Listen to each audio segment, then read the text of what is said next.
এবং যে ব্যক্তির মধ্যে দোষ আছে জানি জানার পরেও ওই ভাইটার হুকুম কি হবে সেই বলে মাসালা নেওয়ার জন্য জায়েজ আছে।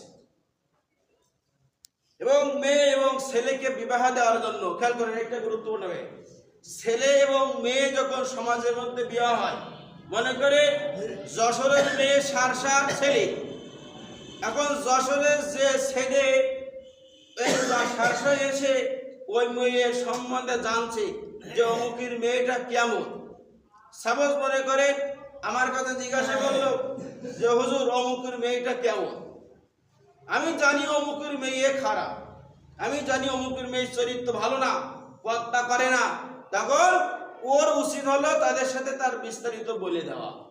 এক্ষেত্রে বলে দেওয়া যায় এবং সওয়াব হবে, আপনার কি হবে, সওয়াব হবে। কথা বুঝতে পারলাম? যদি কোনো ছেলের সম্বন্ধে কেউ জিজ্ঞাসা করে বিবাহের ক্ষেত্রে অমুক ছেলে কি ভালো কিনা, তখন যদি আপনি যেটা জানেন, যদি বিড়ি খায়, মদ খায়, নামাজ পড়ে না, ওর দোষ ত্রুটি বর্ণনা করে দেওয়া যায়। আর আমরা যখন দেখতে আসে তখন কি করি, আরো ঢেকে দিই, বলি না বলেন? আপনি ঢেকে দিলেন, এই ঢেকের কারণে অনেক সময় তাদের সংসার ভেঙে যায়, তাই না বলেন? অনেকে মদ খায়, মদ খাওয়ার কারণে তার সংসার কি হয়ে যায়, ভেঙে যায়, নষ্ট হয়ে যায়। এই জন্য বলে দিতে হবে।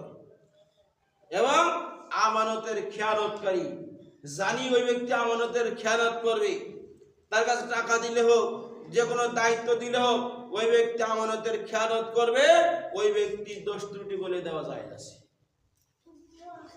এই কয়টা জায়গায় গীবত করা যায়, সওয়াব হবে, গুনাহ হবে না। মনে আছে কি কোন কোন যায়, মনে রাখতে হবে এইগুলো। কোন জুলুম করে, চাঁদাবাজি করে, টেন্ডারবাজি করে, এদের সম্বন্ধে বলে দেওয়া যায় আছে। এই জন্য এই গীবত আমরা এই কয় যাই করলে আমাদের কি হবে, জায়েজ হবে, আর এর বিপরীত করলে কি হবে, গুনাহ হবে, আমার আপনার জীবন ধ্বংস হয়ে যাবে। এবং গীবতের দুনিয়াবি ক্ষতি, কের ক্ষতি, দুনিয়াবি ক্ষতি, সময় সংক্ষেপ, এই জন্য এগুলো বলার হবে না। কারণ কিছু কালেকশন আছে, লোকও তো এখন আসেনি, সব কাজে ব্যস্ততা, কাজ মানুষ ধান সব বেশি গেছে বাড়ি, তাও কাজ করছে